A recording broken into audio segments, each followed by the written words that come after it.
1949-ൽ Edward air force ബേസിൽ air force project MX981-ൽ ജോലി ചെയ്യുന്ന എഞ്ചിനീയറായ captain Edward air മർഫിയുടെ പേരിലാണ് മർഫീസ് ലോ അറിയപ്പെടുന്നത്. ഒരു ദിവസം തന്റെ പ്രൊജക്ടിൽ വർക്ക് ചെയ്യുന്ന ജൂനിയർ ടെക്നീഷ്യൻ ഒരു സാങ്കേതിക പിഴവ് വരുത്തിയപ്പോൾ അത് ചൂണ്ടിക്കാണിച്ചുകൊണ്ട് എഡ്വേർഡ് മർഫി ശാസിച്ചുകൊണ്ട് പറയുകയുണ്ടായി, if there is any way to do it wrong he will find it.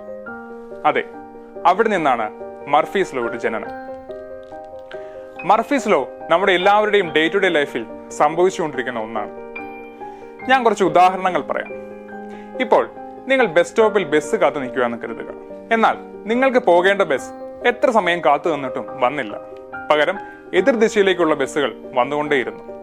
അതേപോലെ നിങ്ങൾ റെയിൽവേ സ്റ്റേഷനിൽ ടിക്കറ്റ് എടുക്കാൻ ക്യൂവിൽ നിൽക്കുകയെന്ന് കരുതുക.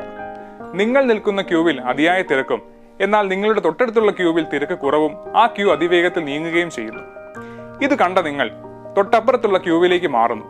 ആ നിമിഷം തന്നെ നിങ്ങൾ ഏത് ക്യൂവിലേക്കാണോ മാറിയത് ആ ക്യൂവിൽ തിരക്ക് കൂടുകയും നിങ്ങൾ ഏത് ക്യൂവിൽ നിന്നാണോ മാറിയത് അവിടെ തിരക്ക് കുറയുകയും ചെയ്യുന്നു.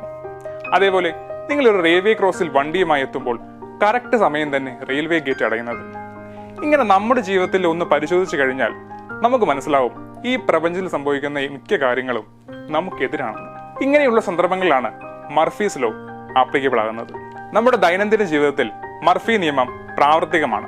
അതായത് നമ്മുടെ ജീവിതത്തിൽ കാര്യങ്ങൾ ഒരു വിധത്തിൽ വലിയ കുഴപ്പമില്ലാതെ പോവുകയാണെങ്കിൽ നമ്മൾ വേറൊന്നിനെ പറ്റി കൂടുതൽ ചിന്തിക്കില്ല. എന്നാൽ കാര്യങ്ങൾ നമ്മുടെ വഴിക്ക് വരാതെ ഇരുന്നാൽ നമ്മൾ അതിനെപ്പറ്റി ആലോചിച്ച് വ്യാകുലപ്പെട്ട് അതിന്റെ കാരണങ്ങൾ അന്വേഷിക്കും.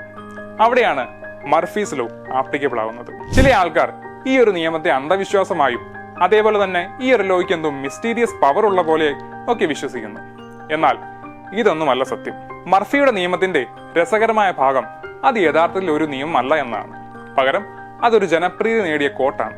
മർഫിയുടെ നിയമത്തെ പലപ്പോഴും തെർമോഡൈനാമിക്സിന്റെ 4ാമത്തെ നിയമം എന്നത് തമാശയായി വിളിക്കാറുണ്ട്. ചിലർ ഇതിനെ മിഡാസ് ടച്ചിന്റെ വിപരീതം എന്ന് വിളിക്കുന്നു. എന്തായാലും ഇതിലൊക്കെ എന്തെങ്കിലും സത്യമുണ്ടോ? നിങ്ങൾ ഇതിലൊക്കെ വിശ്വസിക്കുന്നുണ്ടോ? എന്താണ് നിങ്ങളുടെ അഭിപ്രായം?